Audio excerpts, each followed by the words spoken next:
조선 칼럼. 김관진 문제는 대한민국의 문제다.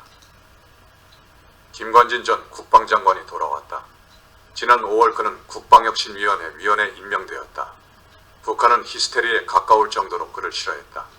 민족 반역자인 김관진 놈을 향하여 쏴라는 북한군 사격 동영상도 있다. 김 전 장관은 북한이 도발하면 자동으로 응징한다. 적이 굴복할 때까지라는 원칙을 표명한 바 있다. 2010년 천안함 피격과 연평도 포격 도발 때 우리 군이 적절히 대응하지 못했다고 보았기 때문이다. 그는 말만이 아니라 그 원칙을 지켰다. 2015년 목함지뢰 사건 때 북한군이 고사포를 발사하자 즉각 자주포 29발로 응사했다. 북한은 전면전 불사까지 외쳤지만 결국 유감을 표명했다. 김관진이 옳았다. 하지만 군인으로서 성공이 오히려 비극으로 끝난 역사가 많다. 이순신 장군이 대표적이다. 고려 공민왕 때 홍건적의 난을 물리친 한후 김득배, 이방실 장군, 중국 북송의 명장 악비도 처형되었다. 왕이나 정치가들에게는 이들이 불편한 존재였기 때문이다. 김 전 장관도 2017년 군 댓글 공작 지시 혐의로 구속되었다. 문재인 정부의 적폐청산에 걸렸고 지금도 재판 중이다. 역사는 웬만해서 정의의 편에 서지 않는다. 그런데 김 전 장관의 고통은 개인의 문제를 넘어서 있다. 그의 구속과 재판은 법적 차원에서 이루어졌지만 실은 한국군의 정체성을 둘러싼 투쟁이다. 2010년 국방장관 취임사에서 그는 이 점을 심각하게 환기시켰다. 그는 먼저 우리의 적이 누구인지 분명하게 인식해야 한다고 역설했다. 한국군은 누구와 싸우나? 언제부턴가 이 문제는 한국군의 최대 아킬레스건이었다.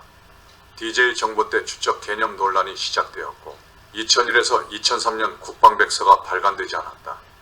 노무현 정부의 2004년 국방백서는 주적 개념을 삭제했다. 문재인 정부는 2018 국방백서에서 북한군은 우리의 적이란 문구를 삭제했다. 김 전 장관은 또한 지금 당장 싸워 이기는 강군을 한국군의 목표로 제시했다. 어떤 의미에서 한국군은 싸우지 못하는 군대다. 먼저 무력을 사용할 수 없게 한 유엔사의 교전 수칙 때문이다. 물론 확전을 막으려는 고육책이다. 하지만 여기에 특정 정부의 대북 유화책이 중첩되면 군에는 악몽이다. 유화의 한계선을 잘 알 수 없기 때문이다. 제2차 연평해전이 대표적 신뢰다.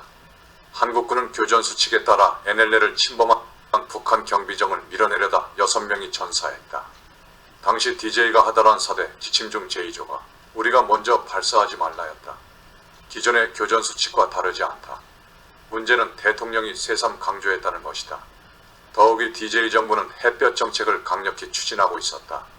대통령과 국무총리는 해군참모총장 주관이라는 이유로 제2연평해전 전사자 연결식에 참석하지 않았다. 심지어 국방장관도 불참했다.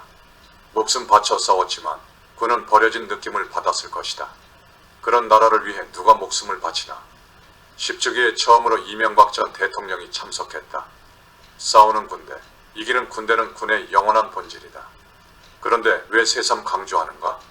군의 본질이 부정되고 있기 때문이다. 오늘날 한국군의 진정한 위기는 북한 핵보다도 바로 이 문제다. 역대 진보 정부는 평화를 위한 대화를 강조해왔다. 그 결과 한국군의 북한이 어떤 존재인지 모호해졌다. 2020년 천안함 승무원급 민평기 상사의 어머니는 문재인 전 대통령에게 이게 북한의 소행인지 누구의 소행인지 말씀 좀 해주세요라고 호소했다. 대통령은 정부의 공식 입장에는 조금도 변함이 없다고 답했지만 정확히 북한 지시라고 말하지는 않았다. 그렇다고 호전성이 군의 본질은 아니다. 그 반대로 실제 전쟁 경험을 가지고 있는 군인은 전쟁에 대해 무모한 평화만을 외치는 공론가보다도 훨씬 전쟁을 무서워한다. 어설픈 평화주의가 오히려 전쟁을 초래한다. 평화를 원하면 전쟁을 준비하라고 하지 않는가. 군은 정치에 복종해야 한다. 문민 지배는 민주주의 기본 원칙이다. 하지만 정치가 헌법과 군의 본질을 부정할 때 그 결과 국가 안보가 위기에 빠질 때 군은 어찌해야 하나.